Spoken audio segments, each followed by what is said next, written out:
When France first hinted that it was preparing a new phase of military support for Ukraine, nobody expected the shift to be this dramatic. The announcement came quietly, almost in passing, during a late-night press briefing in Paris. No flashy statements, no bold declarations, no dramatic theatrics, just a short confirmation that France had delivered a set of long-range precision missiles to Ukraine. Missiles with a reach far beyond what Russia believed France was willing to provide. Russia didn't react immediately. At first, state media downplayed it as another Western bluff.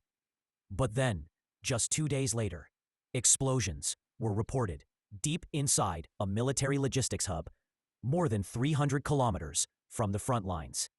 A target that had been considered unreachable for Ukraine. A target that had been protected by multiple layers of Russian radar, jamming systems, and missile shields. And yet, it had been hit. That was the moment Moscow realized something had changed. These weren't ordinary missiles. This wasn't a simple escalation.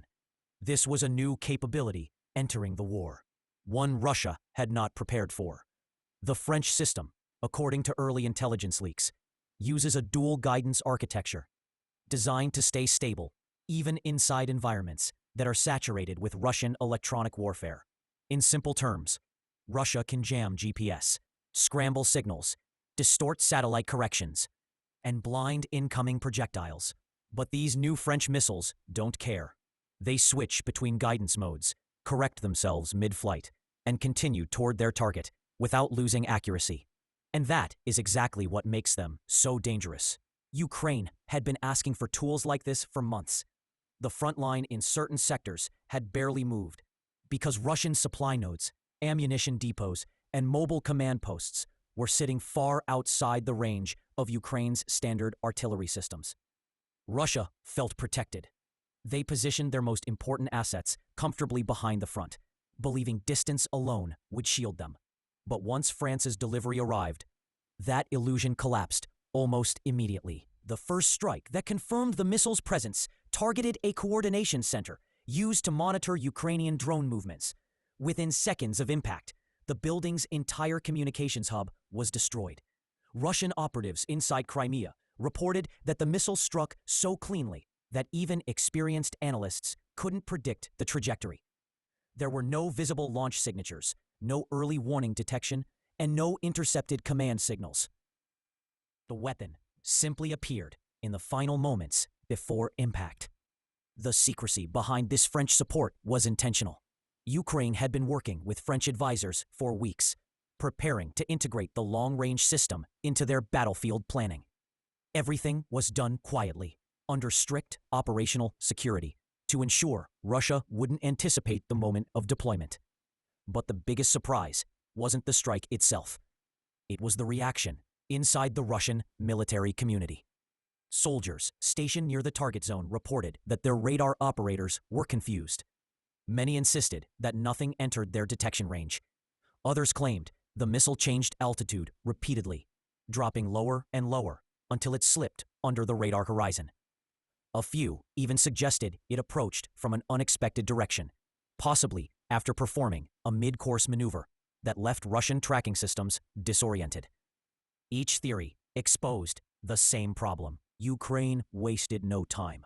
Over the next 48 hours, more deep strikes followed. Fuel reserves, a mobile command truck, a railway transfer point, and a drone control antenna, all ruined in a sequence of attacks that Russia was unable to stop. The precision of the strikes sent a message that Ukraine had finally gained something it desperately needed: the ability to shape the battlefield far behind Russia's front lines. Ukraine's morale spiked almost instantly. And behind the scenes, French officials monitored the results, analyzing the impact, adjusting data, and preparing for the next operational phase. France's involvement wasn't just symbolic. It was strategic, calculated, and meticulously coordinated. Russia, meanwhile, scrambled to react. Emergency meetings were held in Sevastopol and Rostov. Air defense units were repositioned. Radar systems were recalibrated. Electronic warfare brigades were ordered to shift frequencies. But none of it restored confidence. Russia realized it was now facing a weapon that was designed specifically to get past everything they had spent years building. The psychological shift was immediate. Russian commanders began warning that long-range Ukrainian capability could force them to push critical assets even farther back, complicating their logistics and slowing their operations significantly. Every kilometer of distance means more strain, more fuel, more delay, more vulnerability. France had just changed the geometry of France's decision to provide long-range precision missiles wasn't simply about giving Ukraine a new tool. It was about restructuring the strategic balance of the war. And Russia understood this quickly, because each strike that followed cut deeper into the infrastructure it had relied on since the first months of the invasion. The next confirmed strike, using the French missiles, hit a Russian ammunition train somewhere in the occupied southeast. The train had been moving slowly through a supposedly safe corridor that Russia claimed was fully protected by layered defenses. But the missile found it anyway. Satellite images later showed several destroyed wagons, melted debris, and long burn marks across the tracks. Russian officials were forced to admit the strike happened, but they avoided discussing how Ukraine reached such a distant and concealed target. Inside Ukraine's military command centers, the impact of these new capabilities was immediate. For the first time in months, Ukrainian planners had real leverage. They could pressure Russian positions far behind the front. They could disrupt supply lines that Russia once believed were completely secure. They could hit fuel hubs, artillery reserves, reinforcement staging zones, and mobile headquarters, all without committing ground forces or risking aircraft. This shift gave Ukraine something Russia didn't expect: initiative. For months, Russian forces had relied on flooding certain sectors with overwhelming firepower, forcing Ukraine to stay reactive.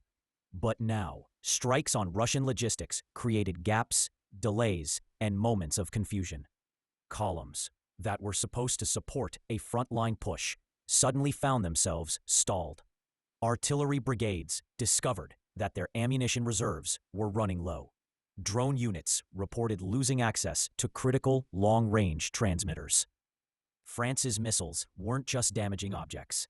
They were collapsing cycles, slowing tempo, cutting momentum. Russia's intelligence services began scrambling for answers.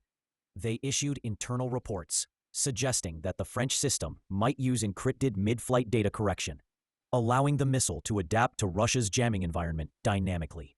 Others speculated that the missiles included a high-grade inertial navigation system designed to operate independently. But the most concerning theory for Russia was the possibility that Ukraine had been given access to French targeting data or French reconnaissance support.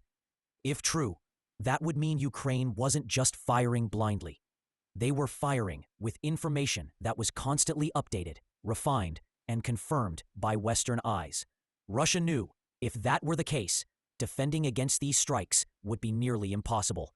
As new reports surfaced, panic spread across Russian military telegram channels. Many soldiers admitted they couldn't trust their radar anymore. Others posted videos showing the aftermath of strikes, visibly frustrated that they had no warning beforehand. A few commanders even mentioned relocating their operations farther east, away from areas France's missiles could reach. But distance comes at a cost. The farther Russia moves its critical infrastructure, the harder it becomes to supply forces at the front. And that is exactly what Ukraine needs: a slower, heavier, more strained Russian system. Ukrainian soldiers near the southern front lines began noticing changes within days. Russian artillery fire became less frequent. Supply trucks arrived later than usual. Some sectors reported that Russian air support was delayed or missing entirely. Each delay added pressure. Each gap opened possibility. Ukraine didn't waste the opportunity. Ground units launched a series of tightly coordinated pushes in multiple sectors, exploiting the moments when Russian logistics were disrupted. These weren't massive offensives. They were precise, sharp, and designed to stretch Russian forces thin. France's missiles weren't the only reason Ukraine advanced, but they were a key piece of the puzzle. that made those advances possible. Meanwhile, France remained quiet. No press tours, no detailed briefings, no public speeches. Officials simply confirmed that Ukraine had received long-range precision capabilities, and that further support would depend on battlefield results. Behind closed doors, however, French analysts continued studying the weapon's performance. Every strike taught them more about how Russian defenses operated, how their jamming systems behaved, and where their vulnerabilities were hidden. This knowledge would shape future deliveries and possibly future European defense policy. Russia's leadership reacted with anger, accusing France of crossing a red line.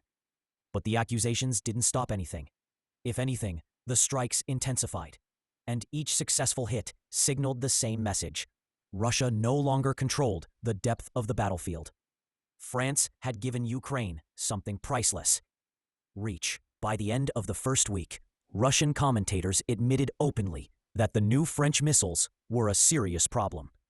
They pointed out that if Ukraine continued receiving more of them, entire sectors of Russia's supply network would need to be redesigned.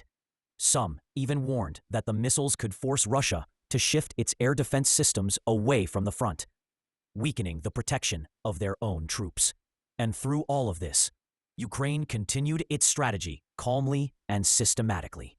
One strike at a time, one corridor at a time, one decision at a time.